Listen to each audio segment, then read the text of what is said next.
Bonjour, voici une petite vidéo pour la micro-ferme par ma forêt chère. On est aux alentours du 21 juin, il est 20 heures. Donc ça fait à peu près 3 mois et demi que je suis arrivé sur ce terrain et que je manipule la faune et la flore pour essayer de faire un petit potager. Donc voici ce que j'avais avant.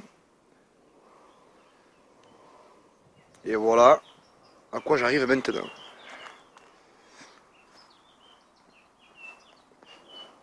Donc c'est des tomates que j'ai fait pousser en serre. Je les ai bien enfoncées là, donc il reste juste un petit bout qui sort.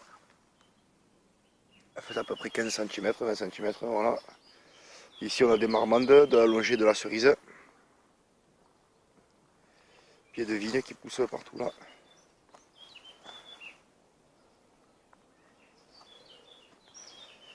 On a des courges.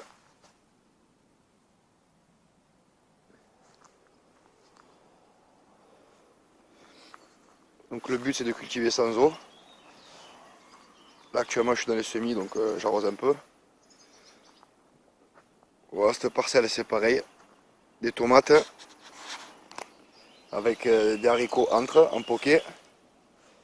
Des soucis tout le long. Des soucis, des œillets tout le long. Comme celui-là. C'est tout petit. On commence à peine à avoir un peu de soleil là. Pieds de vigne. Si vous voyez un cerisier là.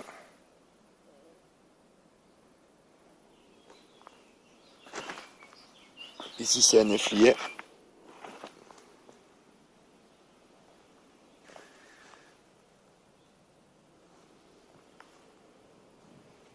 Au fond vous voyez les pieds de vigne. Là et là. Avec deux barres en fer. Comme ça là. Je vais étendre les fils pour le faire grimper dessus. Ici j'ai mis les courges butternut. Avec encore des pieds de vigne.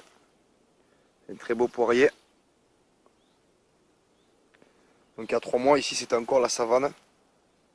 Comme vous le voyez en fond derrière.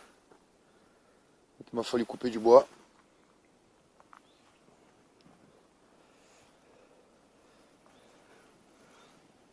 Il y a encore un peu de rangement à faire. Vu que je viens d'arriver là, j'ai fait pas mal de dépollution.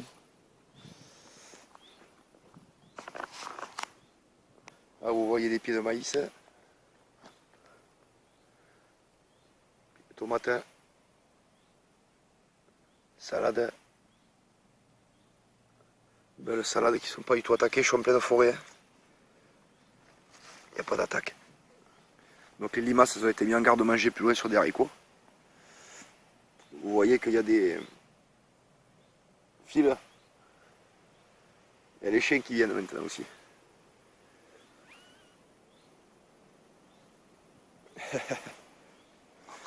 On a des capucines de partout.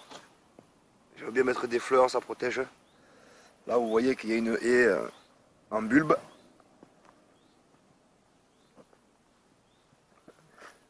Il y a de magnifiques choux là, très beaux les choux. Tout du long, sur 20 mètres, jusqu'à là-bas au fond. Donc ça c'est une parcelle de BRF. Étant donné que j'ai coupé pas mal d'arbres, vous voyez j'ai beaucoup de merisiers. De partout c'est des merisiers, avec des noisetiers et des noyers. Donc le noyer il sécrète la jublonne. Donc vu que c'est ma première année, je suis en train de voir ce qui pousse ou pas à son pied. Magnifique noyer là. On commence à faire ses fruits. Donc là il y a un pied de patate qui a poussé spontanément, je l'ai laissé. Il me prend toute la place maintenant. Vous voyez, il y a du basilic. On met des aromates avec des fleurs, des choux, des tomates partout. Les capucines qui sont en fleurs, c'est magnifique. Beaucoup de tomates là. Le soleil qui se couche. C'est du beau BRF. Hein. C'est du beau BRF. Broyé petit. Que les jeunes poussent. Là-bas, il y a des courges. Des courgettes. Qu'est-ce qu'il y a mignon. Elle chasse ici. J'ai mis des poivrons et j'ai mis des aubergines aussi. Donc c'est assez petit, hein. Au moment ça pousse doucement. Vous voyez les aubergines là? Il y en a 6-7. Les poivrons qui commencent à pousser un peu.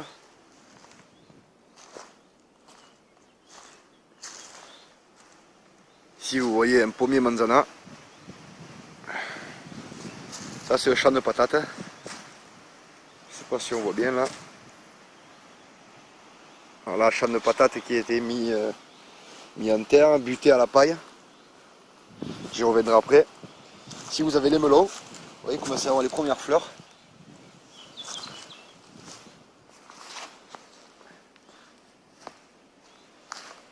Toujours pareil, hein. Capucine souci ou capucine œillet, ou j'essaie d'avoir toujours de la fleur avec. Ici on a de la pastèque. Petite butte à pastèque, sympa là. J'attends qu'elle monte.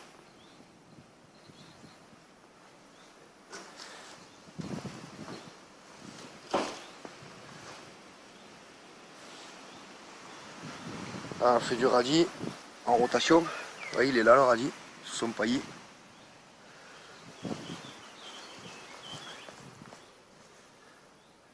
Des aromates, du romarin. Allez, moi ces fraises un peu.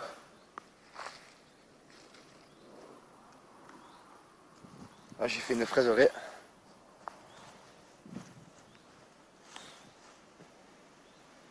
Une belle fraiserie. Il n'y a pas d'engrais, il n'y a rien du tout. Ça produit des choses magnifiques. Moi je suis en sous-bois ici avec beaucoup d'orties. On les voit, on les retrouve de partout d'ailleurs. Je fais des superbes soupes. Vous voyez, il y a de la bourrache de partout qui pousse spontanément. J'ai beaucoup de plantes bioindicatrices et médicinales ici. Là vous voyez les patates, elles sont magnifiques en fleurs. Les pieds n'ont pas été butés, c'est juste paillé aux pieds. Il n'y a pas d'attaque. On a des fèves. Les fèves qui viennent de l'Hérault, de mon copain Babou. Des fèves magiques qui ont poussé dans le désert. Donc quand elles sont arrivées ici, elles ne se sentaient plus quoi. Les pieds faisaient 2 mètres. Alors du coup, elles se sont couchées, elles ont fait un deuxième pied avec. Aujourd'hui, il y a beaucoup de vent. J'espère que ça ne va pas gêner à la vidéo. Je filme avec mon téléphone portable. Parce que si je sors l'appareil, la vidéo est trop lourde et j'arrive pas à la poster.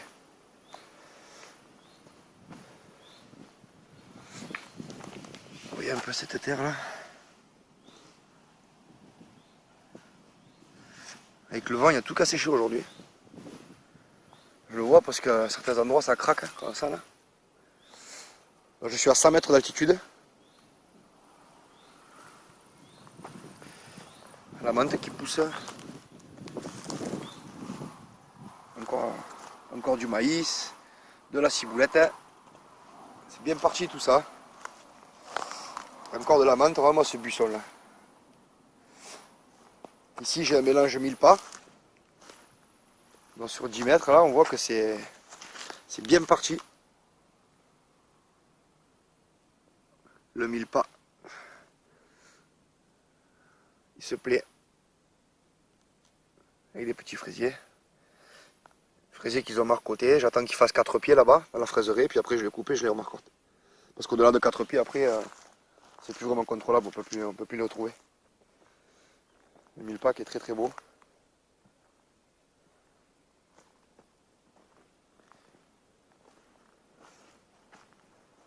Là on a planté de la courge spaghetti. Je sais pas si on le voit bien, mais à chaque fois je mets de la salade avec, hein, de partout. Là aussi par exemple. Tout du long, les salades. Je pensais que j'allais me les faire défoncer, mais en fait non. Ils préfèrent manger les haricots et les limaces. Là ici j'ai mis du chou-fleur. Donc vu que je suis en sous-bois et que j'ai dû attendre la chaleur jusqu'à récemment, je n'ai pas paillé. Vous voyez, c'est encore assez humide quoi en dessous. C'est de l'argile quasiment. En fait c'est un principe argilo-humique. Donc ça pousse très bien. Il y a encore des tomates, il y a encore des salades là.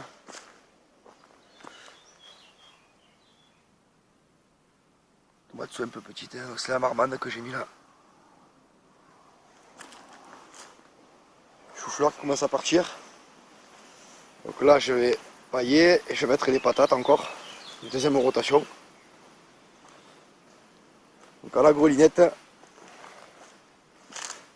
Comme là. Là c'est pareil, c'est les patates. La rotation de patates. Là je vais pailler aussi. J'ai décaissé de la lait. Avec la grelinette là-bas qu'on voit. Tout à la grelinette. Ici c'est du concombre. Donc là ça doit faire à peu près 10-12 mètres de long. Tout petit chou. Petit chou cabu là. À voir si ça part bien. Avec des fleurs au milieu, des œillets tout le long. Là un mélange de salade. Verte, chêne.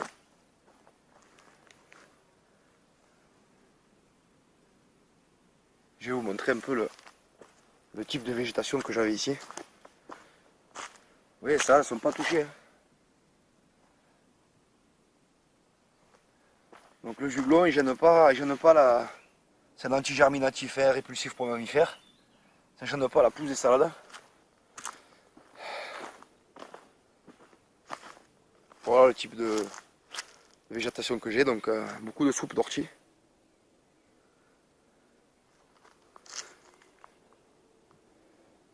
Et vous voyez la terre, jusqu'à présent j'étais obligé de l'aérer à la griffe. J'ai une griffe là-bas que vous avez vu. Je l'aère comme ça, je fais sillon. Comme ça quand il pleut ça rentre bien. Ça crée pas une croûte, ça fait pas de croûte comme là on voit que ça commence à craquer. Vous voyez un peu? Ça c'est d'aujourd'hui tout ça, tout ce qui craque là.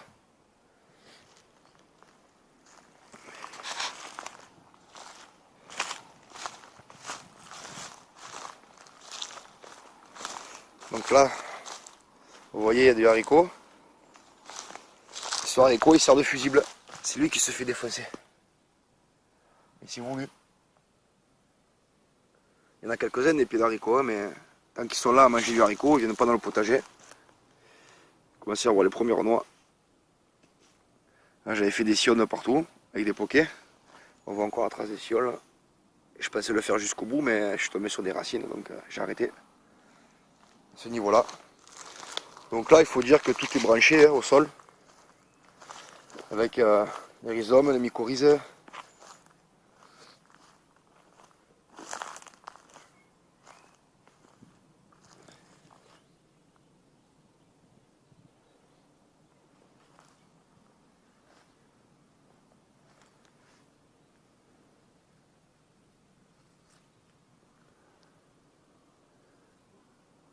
Il y a quand même pas mal d'humus parce que ça pousse très bien. Avant j'avais une petite mousse comme ça là. Je suis entouré de champs, j'ai aucun voisin, je suis le seul bois à des hectares aux alentours. Donc j'ai pas mal de regarder. En direct là, vous le voyez. Vous voyez, sabot. Ouais, c'est les sabots ça. On voit bien les sabots là. Donc c'est au choix, du cervidé, ou alors du cochon, du sanglier. Il passe par là-bas là. Il descend par le potager, il va atteindre son point d'eau en bas de mon terrain, la rivière. Une eau de source potable. Donc c'est pour ça que j'ai pas clôturé quoi. Puisque tu vas venir boire. Tant que j'ai pas du gros dégât sur le potager, je vais pas les empêcher de venir boire parce qu'à des kilomètres alentours, il n'y a pas de quoi boire. Ça commence à être gros là. On en prend sur la tête, on est content. Toc. Donc là c'est les courges d'Alger. Ou les petites rondes. Non, ici c'est les petites rondes. Donc on va voir ce que ça donne. Hein. C'est les petits pieds. Hein. Par contre ça, je sais pas qu'est-ce que ça va donner ces petits pieds. Ouais. Avec des fleurs encore. Il y a des fleurs avec des cardes. Là vous avez petits pois, campans. Ce sont grillages là, partout. Oh, ils font 2 mètres, ils font 2 mètres de haut celui-là. Ils vont commencer à faire les premières cosses. Vu que c'est la première année, je ne sais pas ce que je vais pouvoir récolter ou pas. Ici vous avez un petit prunier, mirabelier. Là on a du poinin, on le voit là, qui se mélange avec les orties et reste au sol. Quelques salades encore. Donc là ça fait 14 mètres je crois, 15 mètres de long. Là si vous regardez bien, c'est du pois chiche tout le long. Qui s'est mélangé avec de l'ortie. Là ici c'est de la carde. Regardez un peu les cardes comme elles sont belles. Je sais pas si vous voyez bien.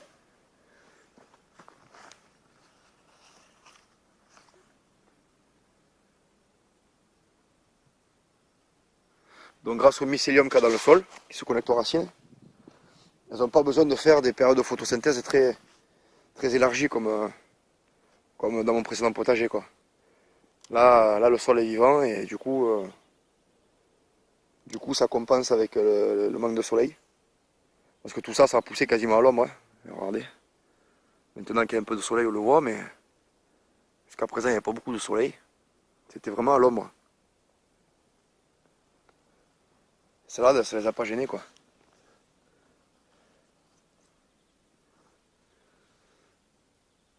Les soucis, là, qui ont bien poussé.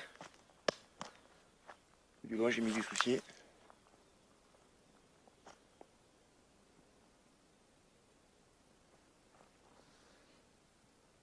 Par contre, les navets, eux, ils sont morflés. Tout le long, c'est du navet, là. On voit que les navets, ils ont chargé, quoi. Il va falloir que j'en ressème. Là, j'ai fait un essai de...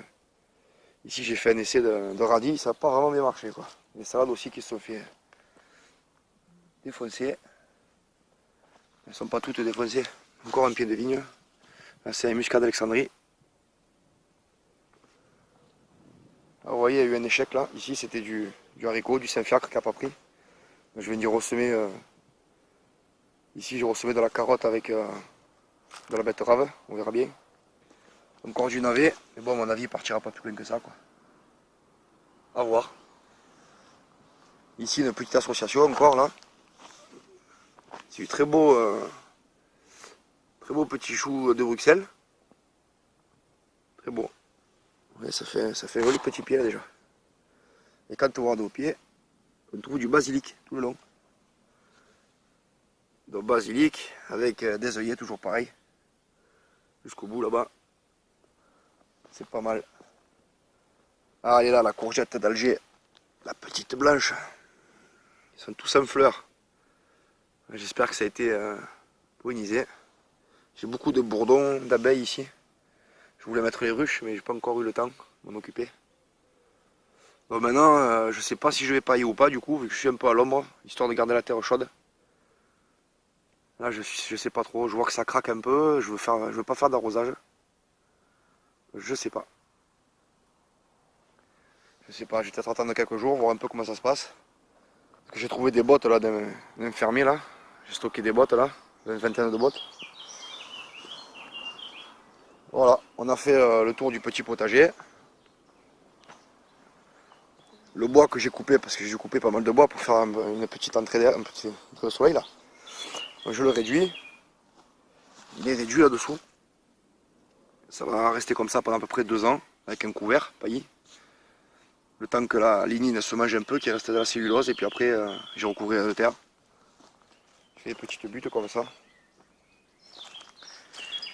Allez, c'est le bois que j'ai coupé ici. Il y a déjà presque 2 cordes là. Il va y avoir 7 stères.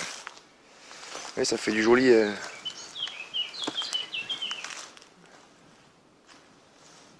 Donc ça, c'est pour faire du BRF.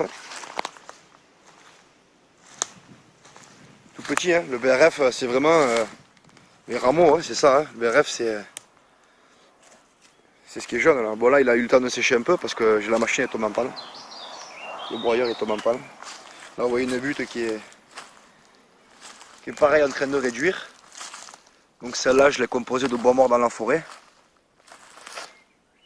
Donc ça ira plus vite. Vous voyez ce que c'est?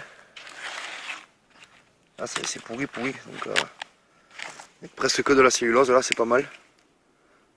Les champignons, ils ont mangé la lignine, il ne reste plus que la cellulose pour les vers de terre. Donc avec ça, je fais du BRF, qui est là. Il est tout blanc quand il se décompose. Ça fait presque un terreau déjà. Vous voyez un peu le terreau? Ah, ça sent bon la forêt. Ça va très très vite pour se décomposer là. Regardez-moi ça. C'est du terreau, ça y est. Ça fait un mois qu'il est là. On voit les mycorhizes de partout là. Je sais pas si on les voit. Et on les voit. Il faut dire que j'ai beaucoup de limaces ici. Donc quand je les trouve, je donne aux poules, mais il faut savoir aussi que dans leurs estomacs, elles transportent les mycorhizes. C'est pas mal. Et là, ça me fait du gabarit un peu plus gros. Un peu plus gros comme ça quoi. Ça, je le réduis. Et j'en fais du confetti pour aussi du travail. Mais bon, pour faire une butte, je peux pas mettre de gros morceaux. Derrière, j'ai encore un champ d'ortie là. Je sais pas si vous avez déjà eu l'occasion de manger la soupe d'ortie maison, mais il faut étêter là. Vous récupérez juste le bout là comme ça. Tac, vous faites en soupe, mais c'est délicieux. C'est délicieux. Tant que j'avais pas goûté, j'aurais pas cru. Oh voilà, en patate là, je dois avoir à peu près... il doit y avoir combien là? Il doit y avoir sur 8 mètres, 8-10 mètres. Il doit y avoir 8 rangs, je dois être pas loin de... il doit y avoir 70 mètres linéaires là à peu près, de patates. Et là de nouveau, je vais recommencer les patates, donc je vais faire une rotation. À l'ombre. On va voir ce que ça donne. J'aurais voulu pouvoir mettre du BRF2 partout, pour pas avoir à pailler. Je sais pas comment ça va se passer. On va voir en fonction des jours qui arrivent là. Ce serait que mettre de la paille, ça réduit très très vite la paille. Regardez quelque chose qui résiste mal au juglon. Par exemple, le maïs. Vous avez vu le maïs que j'ai là-bas en bas, on l'a vu tout à l'heure, il était beau. Et là le maïs est tout petit. Petit pied de maïs. Donc à voir après si ça part pendant plus tard dans la saison. J'en doute. Donc on verra. Après le but c'est pas d'avoir le premier juin des tomates grosses comme la tête. Le but c'est de pouvoir être pérenne pendant toute la saison en arrosant le moins possible. C'est pour ça que j'ai choisi ce terrain là. Donc il y a à peu près 3 hectares là. Et ici je cultive à peu près sur, on va dire, allez, il doit y avoir 2500 mètres carrés à peu près. Parce que le reste il faut le dégager quoi. Avec parcimonie et intelligemment. Et il faut couper quoi et puis faire des petites clairières. Si vous avez un autre petit prunier, on va faire le tour par là, je sais pas si vous avez vu. Là on a de la lavande. On commence à faire ces petits bourgeons. Il y a des fraises de partout, je vois là, en rouge. C'est vrai que j'ai été pas mal attaqué par les fourmis, mais maintenant qu'ils les ont à manger là, ils me laissent un peu tranquille, ils me laissent les fraises, c'est bien. Là j'ai mis de la fleur, beaucoup de bulbes, du thym. J'ai paillé avec des vieilles tuiles plates qu'on avait à l'époque sur les toits des granges. Très très vieilles tuiles. Ça je dirais tuiles années 1900 quoi. Elles sont rincées, elles sont plates, elles sont vraiment spongieuses. Poreuses on va dire. Là, vous avez une prunier là, 5 ans d'âge. Il va falloir que je me fasse une petite cabane à outils parce que je laisse traîner de partout. Ah là il y a une petite plate de banane en essai là. Avec betterave. Vous voyez les betteraves, dont la sommité est comestible, hein, la feuille est comestible dans les salades, ça va bien. Vous avez, vous le voyez là, hop, des oignons et des carottes. Voilà une belle association là, qui a bien pris. Ah la verveine, ça c'est génial ça, ça sent bon, en infusion, c'est génial. Ah, je pense que ce coup-ci on a fait le tour. Ah, j'ai fait quelques antennes à la Koski avec le câble là, pour les fruitiers. Regardez-moi ces fraises un peu, faut que je vous les montre ces fraises, elles sont énormes.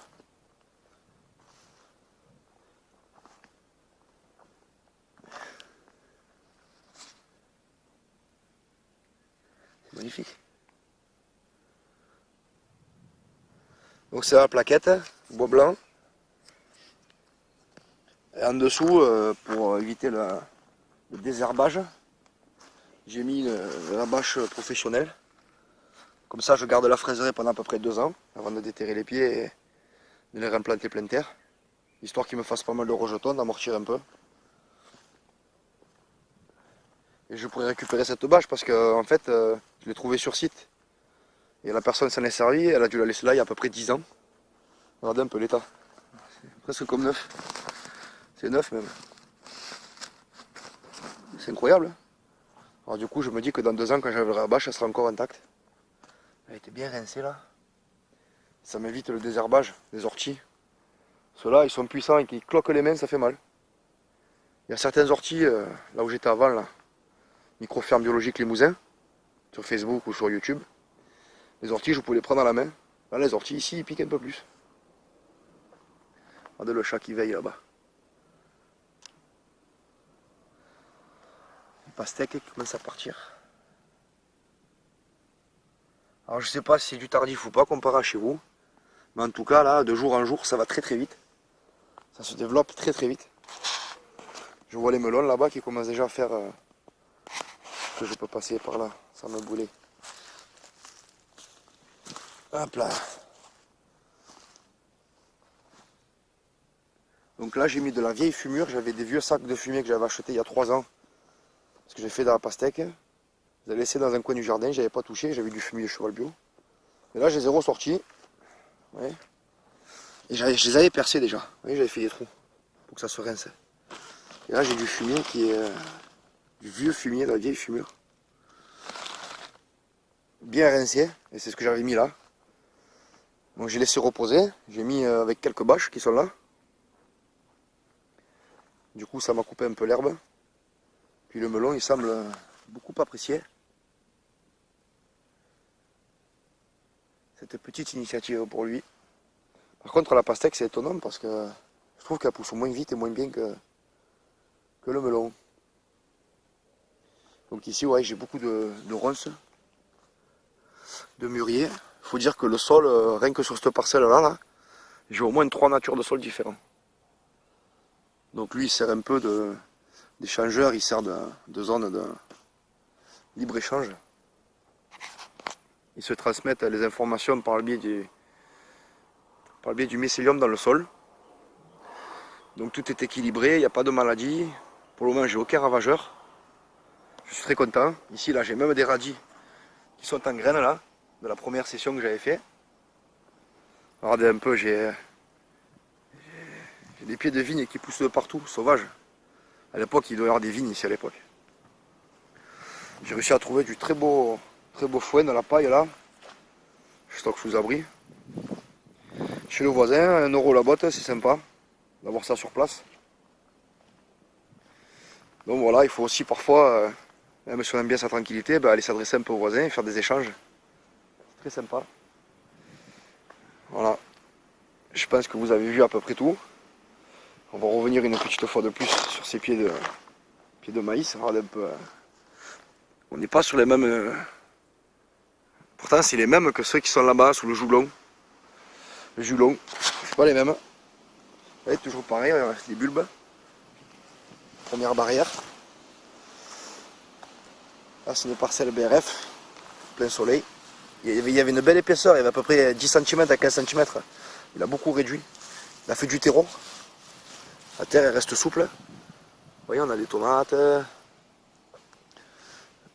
poivron, les salades. 2-3 petits pieds de maïs que j'ai repiqués là, pas longtemps. Là. Les capucines, courgettes. Il faut mélanger un peu de tout. Hein. Engager la biodynamie. Après on peut se permettre de serrer, hein. Comme vous voyez c'est très serré là. Je sais pas si vous voyez bien. Hop. Là, on voit mieux. Vous voyez c'est serré quand même. Entre 2 pieds de tomates, je dois voir là 40 cm. Je sais pas, c'est ma première année ici, donc on va voir comment ça se comporte. Voilà, les permas. Ben écoutez, j'espère que cette petite vidéo vous aura fait plaisir. J'essaierai d'en faire une autre là. Donc comme je vous dis, ça fait à peu près 3 mois que j'ai commencé à domestiquer tout ça. Le sol est en train de changer, je commence à voir des plantes qui n'étaient pas là avant, comme par exemple du kénopode. Les épinards Henri, j'en avais pas, là je commence à en avoir. On peut le voir ici là par exemple. J'ai fait petit châssis pour les salades, ça a été envahi, j'ai pas pu contrôler le magnifique bourrache. Et si on regarde bien, attentivement, ah ben, il y a encore un pied de patate qui a poussé, deux pieds de patate là qui ont poussé tout seul, spontanément. Ici il y a du kénopode. Regardez, vous voyez là? Il n'y a pas que ça, hein. Il y a de la luzerne aussi. J'ai vu du pois. Et là-dedans, c'est rempli de bourraches qui commencent à sortir. Donc le but, en fait, c'était de laisser d'écarter les vitraux pour laisser sortir que les bouts, là. Que les têtes. Hein. Facile, ça facilite la récolte par rapport aux orties. Là, je pense que je vais tout enlever. Ça va pousser en 10 jours. Hein. En 10 jours. Là, une petite serre de récup qui m'a fait toutes mes semis. Je suis très content. Grâce à elle, j'ai pu avoir mon jardin potager. Et là, une petite expérience là, que je vais vous montrer. Patates qui poussent à un pont galva. Patates qui ont. J'ai retrouvé des vieilles patates qui étaient germées. C'était il y a au moins 2 ans que je les avais faites celles-là. Elles étaient toutes petites, sèches. Je les ai mis, regardez, ça part. Donc il faut penser aussi qu'il y a un petit côté électroculture là. Parce que du coup le cul est en basalte. Elles sont posées sur le basalte en contrefond.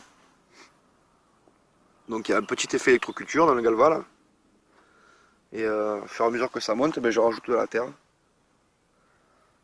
Donc on va voir ce que ça donne. Il est assez grand le seau quand même. J'irai faire un peu de patates là comme ça. Voilà dans le sol ce qu'on retrouve tout le temps. Voilà, ça la pioche là quand on se fait mal, qu'on tape, qu'on n'arrive pas à les sortir. Et là ben, c'est la nouvelle rotation d'ortie. Parce que l'ortie une fois qu'il est tété, il n'a plus trop d'intérêt. Donc le but c'est de prendre son ortie, hop, le réduire, après il repousse. Comme ça évite qu'il y ait une montée en graines trop rapide parce qu'après on ne le mange plus. Mais il faut garder des graines aussi. C'est des condiments pour les poulets et pour la reproduction quoi. Donc là, ici, là, c'est ma dernière récolte d'ortie. J'ai mangé les orties, vous voyez, je les réduis. Par rapport à eux, là, que je laisse en graines. Je les réduis, et maintenant, de partout, hop, une nouvelle tête de partout. Alors, je sais pas si vous connaissez un peu le principe de la soupe d'ortie, mais renseignez-vous parce que ça vaut vraiment le coup d'en manger. Hein. Magnifique lit, là, derrière. Il était en fleurs, ça sentait bon. Et là, ça a été réduit. Il doit faire 3 mètres d'eau là.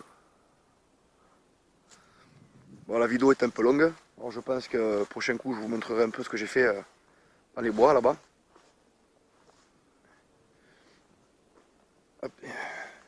Voilà, j'ai fait du bois partout. Bois à sécher. Mais je pense que dans une prochaine vidéo je vous montrerai mon petit parcours que j'ai fait dans les bois qui va jusqu'à la rivière en bas, c'est magnifique. Je me suis donné du mal. Ah, petit poulailler. Petite cocotte, hein. Petite extension là, sympa. Fabrication maison. C'est doublé de partout.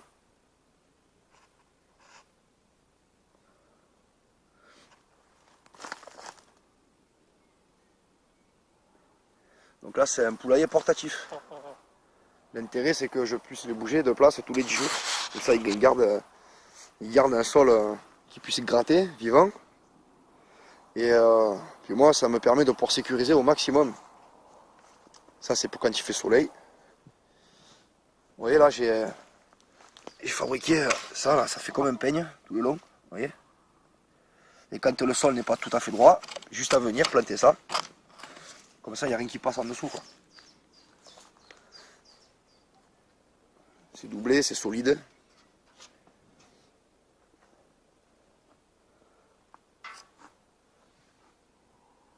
J'ai le panier qui se retire là.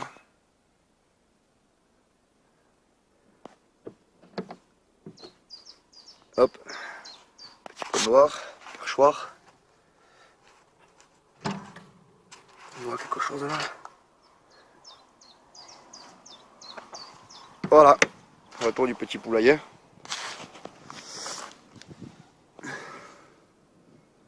Ouais, système D, hein.